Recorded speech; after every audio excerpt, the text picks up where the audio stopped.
जिंदाबाद जिंदाबाद इसका नेता कैसा हो बीबी यादव जैसा हो इसका नेता कैसा हो बीबी यादव जैसा हो इसका नेता कैसा हो बीबी यादव जैसा हो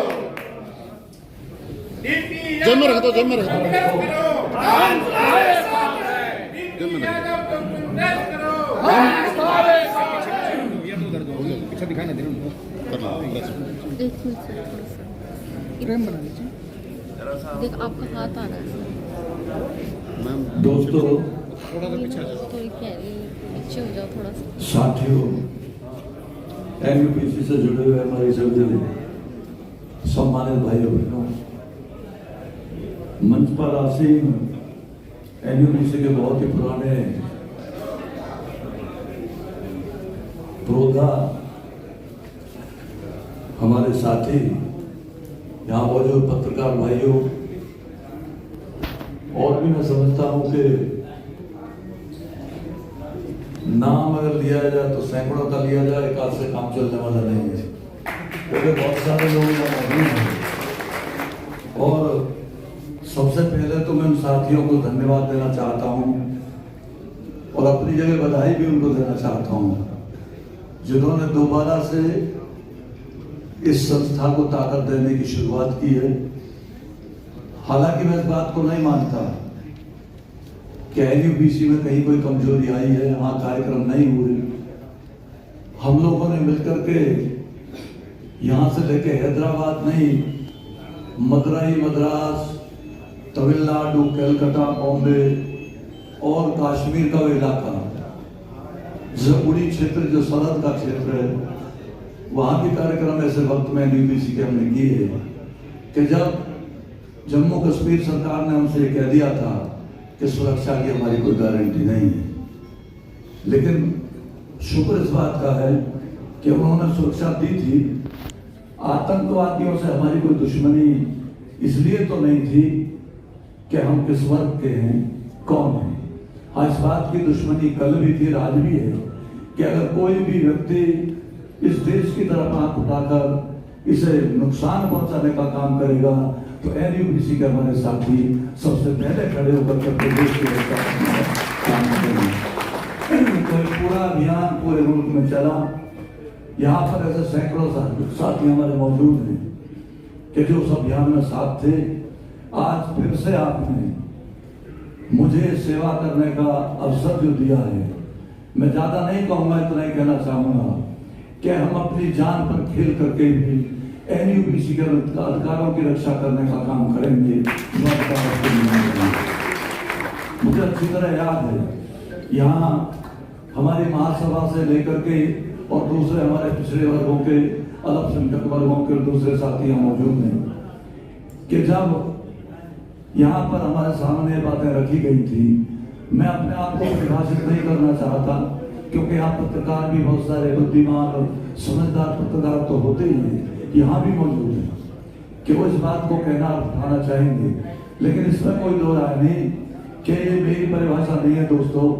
लेकिन जब मेरे सामने ये बात यहाँ की दिल्ली की यादव महासभा में हरियाणा के पिछड़े वर्ग के लोगों ने, पूरे देश के पिछड़े वर्ग के लोगों ने रखी थी, मैं तब लोकसभा में था। मुझे कहा गया था कि क्या बात है, हमारे वो लोग यानी राव तुलाराम जैसा बहादुर सेनानी जिसके नाम पर इस देश में टिकट भी जारी नहीं था। मैं आपको यकीन से बताना चाहता हूँ कि लोकसभा में हमारी कोई बहुत बड़ी ताकत संख्या बल के अनुसार नहीं थी, लेकिन मैंने संगमा जी के सामने खड़े होकर के और ये कहा था, संगमा जी, अगर इस मुल्क में राव तुलाराम जैसे स्वतंत्रता सेनानियों को टिकट जारी करके सम्मान नहीं दिया जाता तो निश्चित तौर से मैं या तो लोकसभा छोड़ दूंगा या इसे चलने नहीं दूंगा। और निश्चित तौर से शर्मा जी ने उसको सम्मान दिया और हमारे जो बुजुर्ग यहाँ पर बैठे हुए हैं, दिल्ली के महाराज जी, इनकी सारी टीम हमारे यहाँ साथ थी। शर्मा जी ने सम्मान दिया और कहा, और उसी वक्त उसके आगे आने वाले वक्त में राव तुलाराम जी से लेकर के और चौधरी प्रकाश जी तक।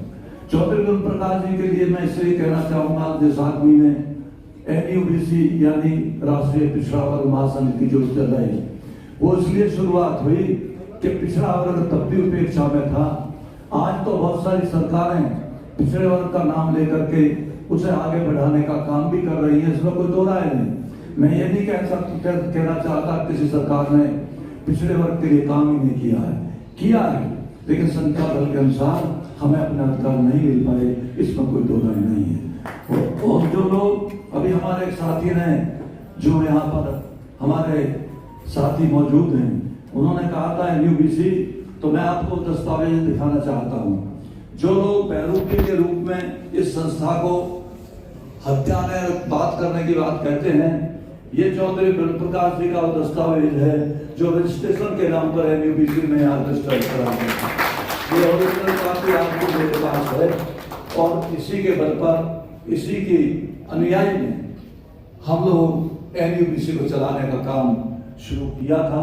इसमें बहुत सारे हमारे अच्छे अध्यक्ष रहे, चाहे शरद यादव जी हों या दूसरे लोग हों, उन्होंने काफी काम किया। हमारी कोशिश भी ये रही कि NUBC को ताकत मिले, उसके अधिकारों की रक्षा हो। मैं इस बात को आज बहुत लंबी चौड़ी तहरीर के रूप में आपके सामने नहीं पेश करना चाहता। राजनीति की बात भी आज इसलिए नहीं करूंगा कि मैं जानता हूं कि हमारे कई दूसरे साथी कई दूसरी पार्टियों से भी ताल्लुक रखते हैं, लेकिन पार्टियों से ऊपर उठ करके हमारे तमाम दोस्त और वो लोग जो हमारे हमदर्द हैं, NUBC के अधिकारों को पहचान करके NUBC के साथ आने का काम करेंगे।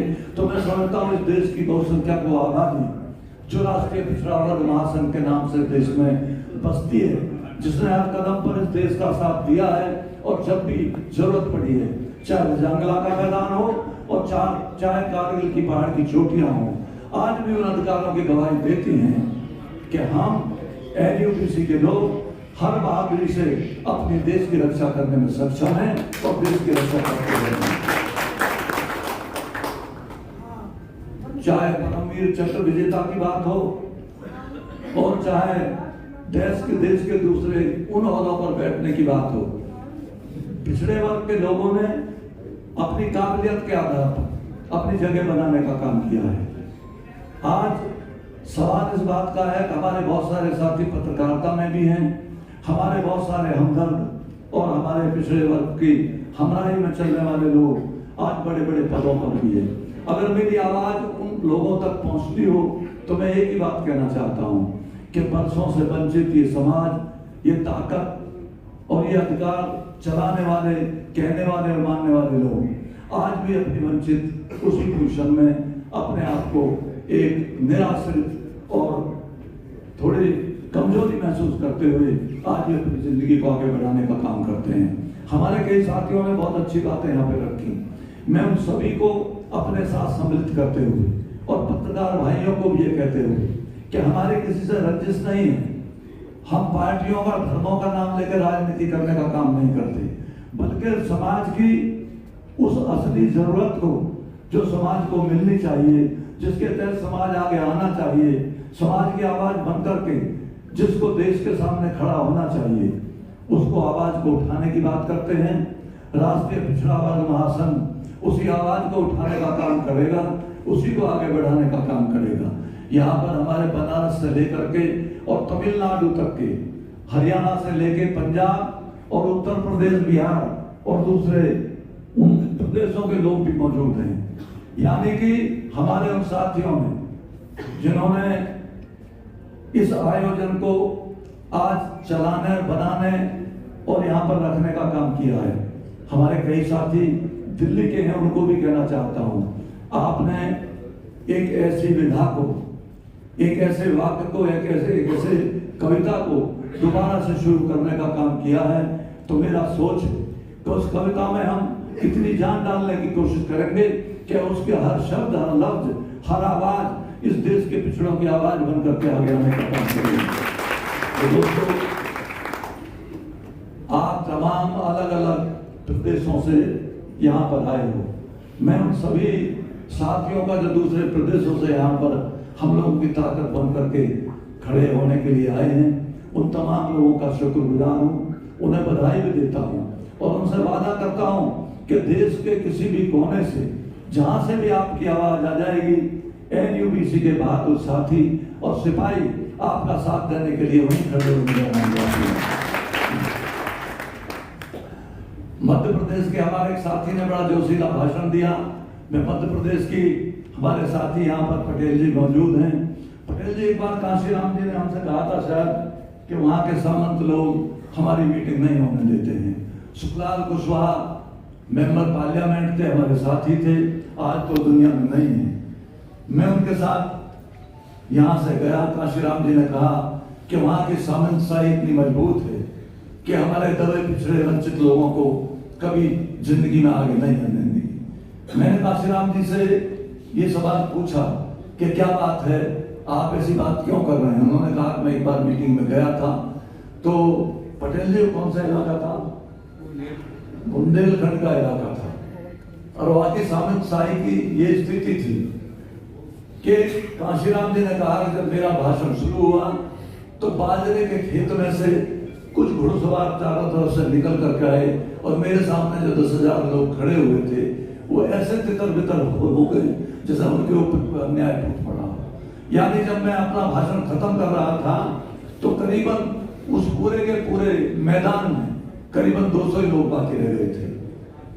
तो हम लोग यहाँ से अपने साथियों के, जिसमें हमारे पुराने साथी हरियाणा से रघु यादव भी थे, राजेंद्र यादव आज हमारे बीच में नहीं है, वो भी थे, और भी हमारे कई साथी सुखलाल कुशवाहा और भाई पटेल जी मौजूद थे। तो वहां पर पहुंचे, चारों तरफ से पता किया और उसी जगह मीटिंग रखने का काम किया था और वही मौसम था। चारों तरफ बाजरे के घने खेत थे और बीच में करीबन 5-6 एकड़ का एक मैदान खाली था।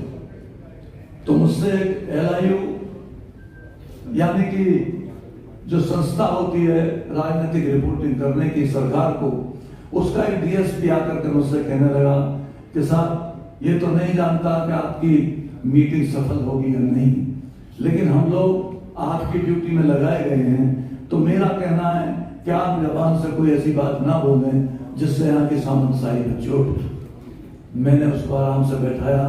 मैंने कहा देखिए DSP साहब, हम कोई किसी से दुश्मनी लेने नहीं आए हैं, हम तो दोस्ती वाले लोग हैं, प्रेम और प्यार वाले लोग हैं, लेकिन अपनी अधिकारों की बात दुनिया के तख्ते पर हिंदुस्तान और बुंदेलखंड की तो क्या बात है, अगर कहीं भी कोई रोकेगा तो हम अपने अधिकारों की बात करने से रुकेंगे नहीं। मीटिंग हुई, मैं कहना यह चाहता था कि सामंतशाही आज भी पटेल जी मौजूद है, जगह जगह वो हमको अपने दर्शन देती है। समाज भी इस बात का शिकार है कि वो सामंतशाही को किस तरह झेल रहा है। उसके कंधे मजबूत हो या कमजोर, वो एक अलग बात हो सकती है, लेकिन उन कंधों पर जब भार पड़ता है सामंतशाही का, तो लोगों के विचारों की दुनिया डगमगा जाती है, हिल जाती है, कमजोर हो जाती है।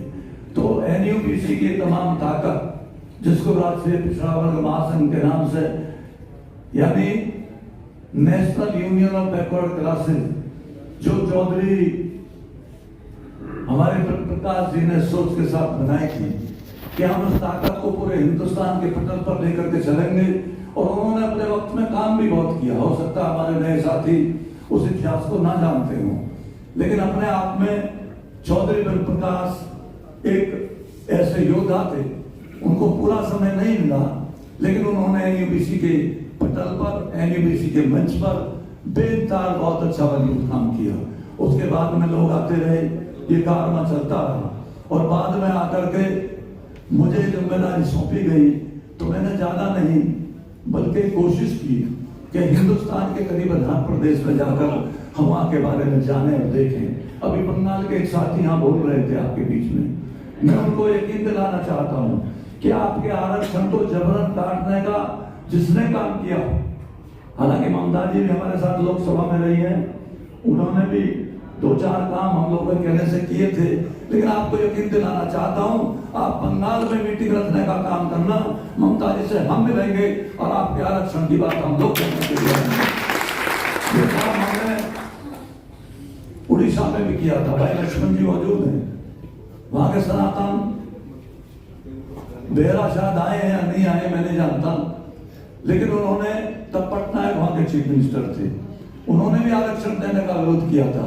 हमारी वो लड़ाई नहीं है, हम कोई दुर्दांत ऐसे व्यक्ति नहीं है कि जो बेवजह किससे लड़ाई लड़ेंगे, लेकिन अपने अधिकारों के लिए और गरीबों की रक्षा के लिए जो भगवान कृष्ण की गीता ने हमको संदेश दिया, सिखाया है, उस पर चल करके हम अपने अधिकारों की बात जरूर करेंगे। उस अधिकारों की बात करने से दुनिया में हमको कोई नहीं रोक सकता, कोई नहीं रोक सकता।